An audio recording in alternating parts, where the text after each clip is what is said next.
The first time I saw the corn stalks piercing through a blanket of snow, I felt an inexplicable chill run down my spine.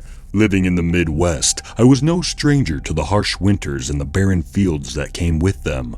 But something about these corn stalks, left to wither in the bitter and cold, seemed out of place. It was as if they were standing guard, protecting a secret buried beneath the snow. I remember sipping my coffee that morning, peering out of my kitchen window. The field stretched far and wide, a sea of white interrupted only by these jagged lines of corn. Strip cropping, I mumbled to myself, a practice not commonly seen around here, especially not in the dead of winter. As days passed, my curiosity grew. The locals whispered about the fields, their voices tinged with superstition and fear. They spoke of shadows that moved in the night, and of an eerie stillness that fell over the land. I laughed it off initially, attributing it to the tales that often emerge in small rural towns. But the stories, they stuck with me, festering in my mind like a splinter. I decided to investigate, to uncover the truth behind these frozen guardians of the field.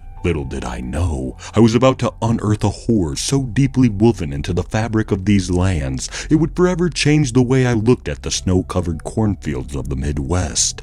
That week, driven by an insatiable curiosity, I found myself visiting old Joey McKinley, a seasoned farmer from the town. His farm, a sprawling estate of rolling fields and ancient barns, bordered the mysterious cornfields.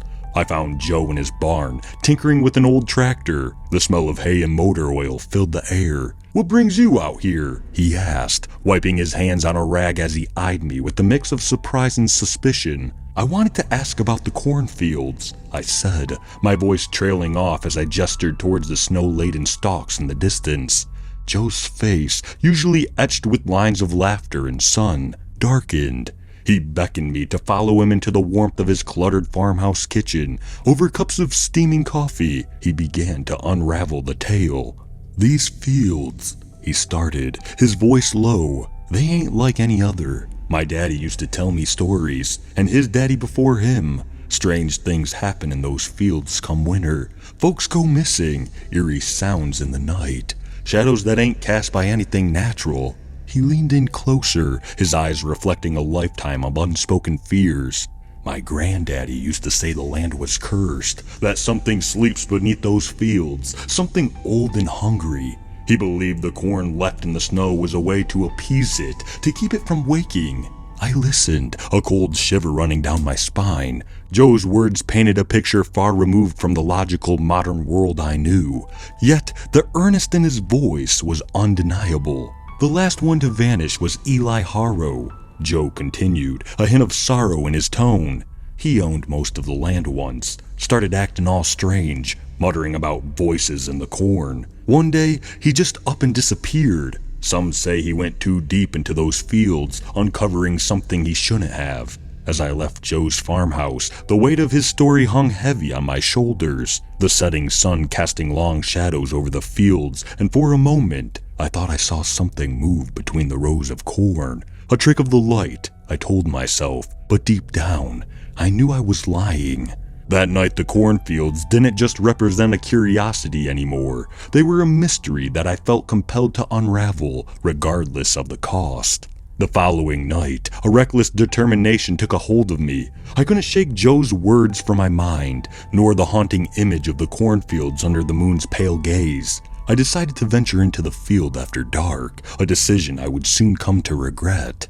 Dressed in my warmest coat and armed with nothing but a flashlight, I stepped into the frosty night. The air was bittingly cold, each breath forming a cloud of vapor in front of me. The cornfield stood in the distance, an ominous silhouette against the starlit sky. As I approached the edge of the field, a sense of unease washed over me. The corn stalks, coated in a layer of frost, loomed like silent sentinels. I hesitated, but my curiosity pushed me forward into the maze of the withered plants. The world inside the field was different. Sounds were muffled, and the rustling of dry leaves seemed to whisper secrets in a language I couldn't understand. My flashlight cast eerie shadows that danced and swayed with the wind. Every so often, I thought I heard footsteps crunching in the snow behind me. But whenever I turned, there was nothing but an empty field. I wandered deeper, losing myself in the labyrinth of stalks. That's when I first heard it. A low guttural growl that seemed to come from all around me.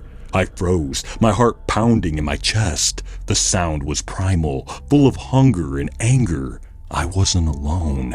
Panic set in, and I frantically tried to find my way back, but the corn seemed to twist and turn, disorienting me. The growling grew louder, closer. Then I saw it, a glimpse of something large and dark moving between the stalks, circling me. In a burst of adrenaline, I ran. The creature gave chase, its heavy footsteps thudding against the frozen ground. I could feel its presence looming over me, an oppressive force driven by insatiable hunger. Just when I thought it would catch me, the cornfield ended, and I stumbled out into the open. Glancing back, I saw the dark shape halt at the edge of the field, its glowing eyes piercing through the night. It let out a furious roar before retreating back into the shadows. I didn't stop running until I reached the safety of my home. Slumped against my door, I tried to process what just happened. The creature, the cornfield, Joe's story. It was all connected. Now that I'm in the safety of my home, I write this. I offer you, the reader, a solemn warning. If you ever find yourself in the Midwest during winter and come across cornfields blanketed in the snow, do not venture into them. There are things in this world that defy explanation, ancient beings that lurk in the forgotten corners of our land. The cornfields are not just a farmer's choice or a strange agricultural practice. They are a barrier, a line that should not be crossed. Heed my warning, or you may not be as fortunate as I was. You may wander into the corn and never return.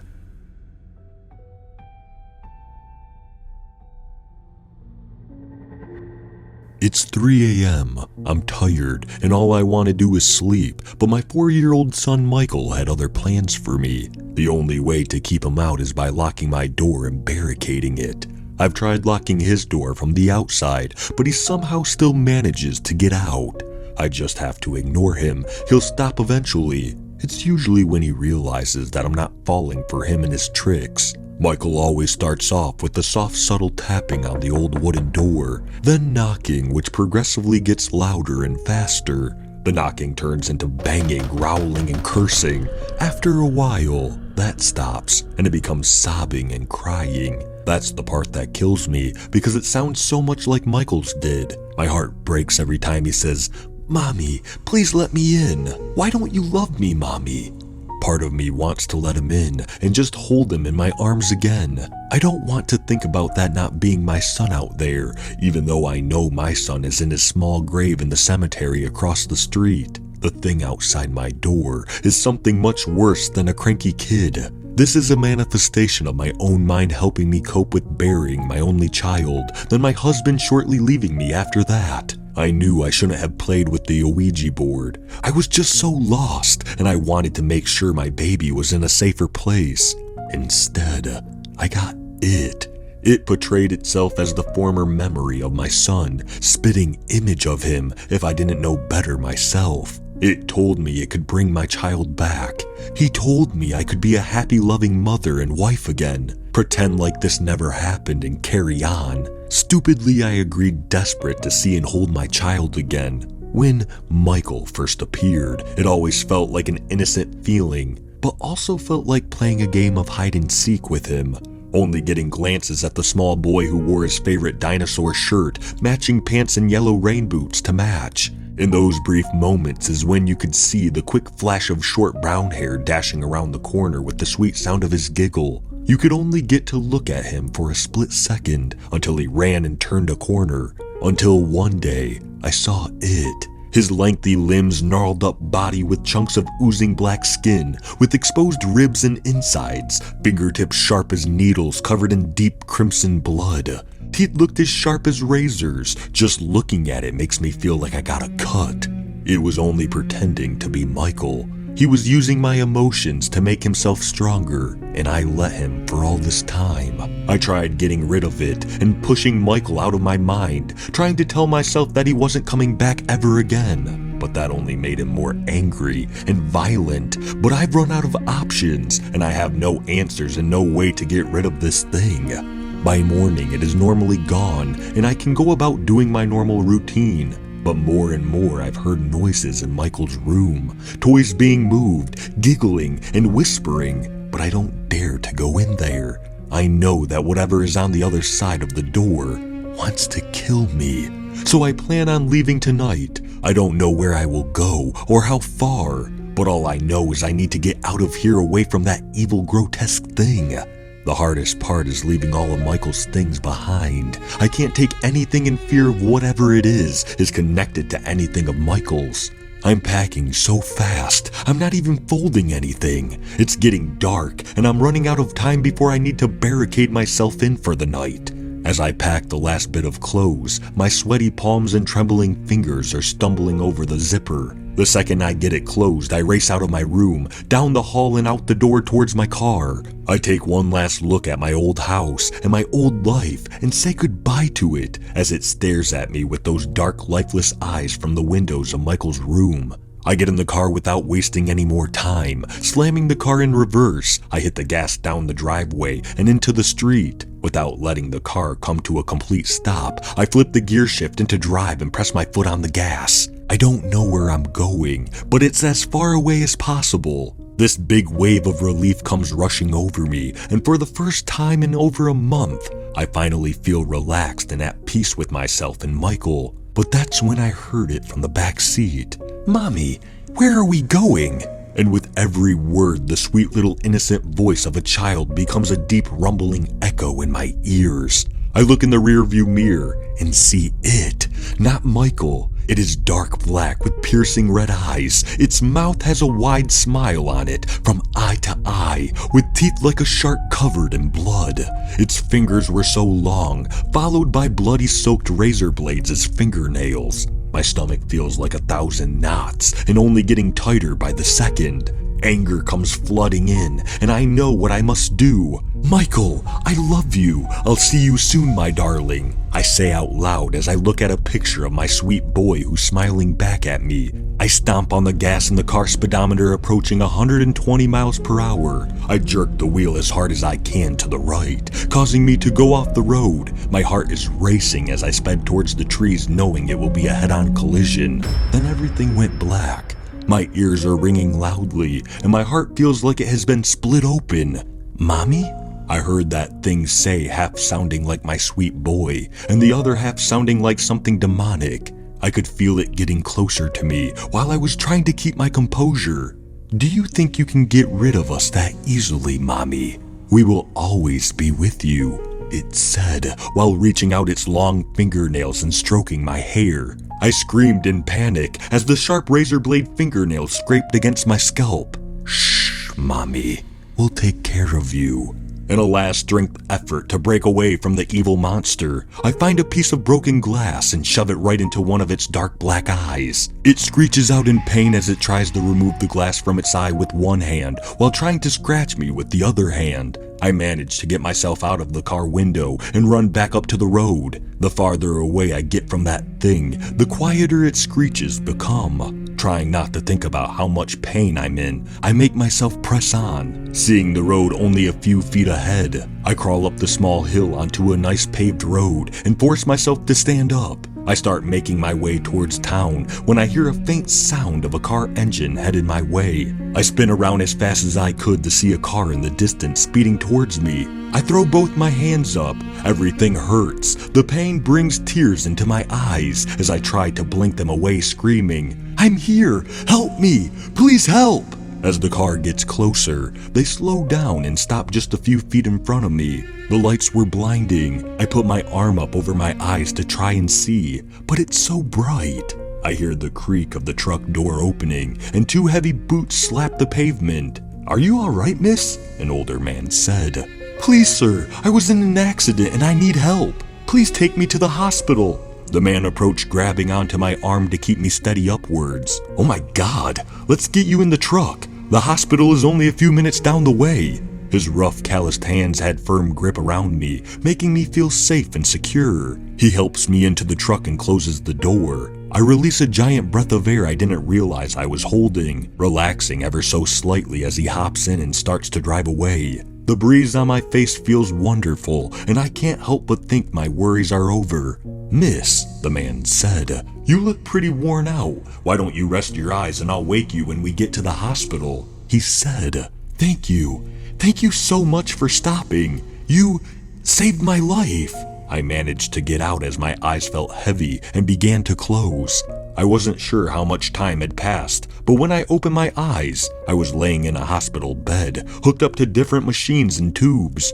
I don't know if I managed to kill that thing or only hurt it. I don't know if it will come after me. There's no telling how much time I have until it finds me, but when it does this time, I'll be ready. I'm not afraid anymore. As I finish typing this out, I start hearing scratching at my door and a familiar voice calling me. "Mommy, I know you're in there. Let me in. I'm ready. Game on."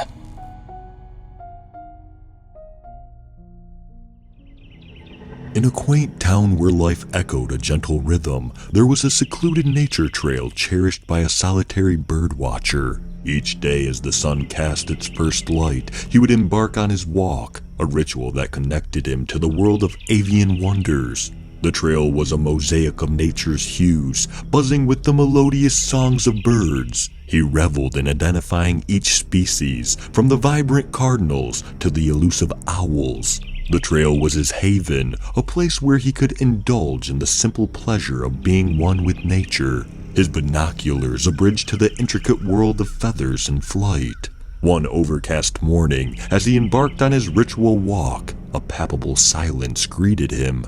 This absence of sound was unsettling. The birds, his usual companions, were ominously quiet. A sense of foreboding washed over him, yet his curiosity urged him forward, deeper into the trail's embrace. As he meandered along the path, a faint, distant laughter echoed through the trees. Initially, it seemed like a playful mimicry of a mockingbird, but something about it was unnervingly human. Intrigued and slightly disconcerted, he pressed on, his expert gaze scanning the treetops for the source. The laughter grew louder, evolving into a cacophony of eerie, disjointed cackles. His eyes, trained to spot the slightest movement, caught sight of an anomaly. Perched high above, a figure loomed, grotesque and disordered, an aberration against the natural backdrop. It was no bird. It was something otherworldly, its presence an affront to the sanctity of his beloved trail. Panic surged through him as the figure's gaze seemed to pierce his soul.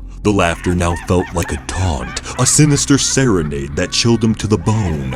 Overcome with dread, he turned to flee, his steps hastening into a desperate run. The trail, once a haven of serenity, had transformed into a nightmarish maze. Gasping for air, heart racing, he finally emerged from the trail's grasp. The laughter ceased abruptly, replaced by a deafening silence. He stood there, shaken and disoriented, grappling with the surreal horror of what he had witnessed. Days turned into weeks, yet the man found himself unable to revisit the trail. The memory of the laughter and the ghastly apparition haunted his every thought. He withdrew from his passion for birdwatching. The joy it once brought him now tainted by fear.